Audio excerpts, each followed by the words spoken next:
अय पोरा तू कधी येईल आता चला या बघा, गणपती आलेत आता आणि तुझं आता येईल आता आल्या आता जाताय घराशी. आई एकदम सरप्राईज होईल. होय काय त्या जरा फोन लावते या आर्याक. दिसत नाही ना पण नंबर खायचं तो. ती येते म्हणून सांगले ना अजून आला नाही आता. हा कोणचा पोर आलाय? इथे डोळे दिसत नाही लांबना मग ओळखलं नाही मी तुका. कसा ओळखशील?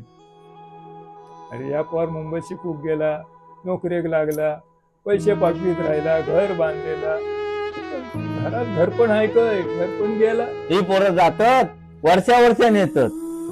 आम्ही आपले राबता वाय रमाकांत तुझे बोलतोस ना हे बरोबर आहे.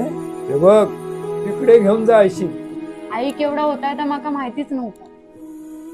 उद्याच घेऊन जाते आईक इन्फिगो मध्ये. जाऊया ना? जाऊया.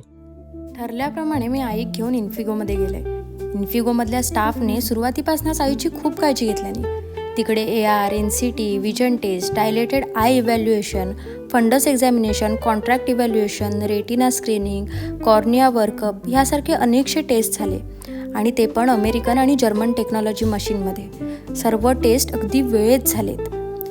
खर्चाचं सुद्धा काहीच टेन्शन नाही आला कारण सरकारी व विमा सुविधा इकडे उपलब्ध आहेत. जे डोळ्यांचे आजार आपल्याला कळत पण नाहीत की आपल्याला झालेत त्याचे पण उपचार इकडे होणार आहेत. आणि मेन म्हणजे विश्वासू, वक्तशीर आणि शिस्तबद्ध स्टाफ इकडे आहे. कारण इकडे दृष्टीच नाही तर दृष्टिकोनही सुधारतो.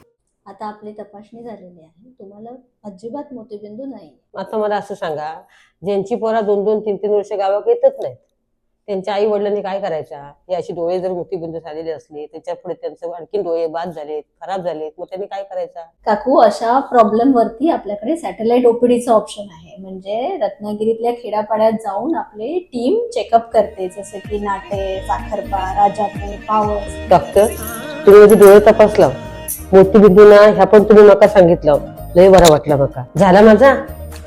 बरा झाला, बरा वाटला मका. हा आशीर्वाद आहे.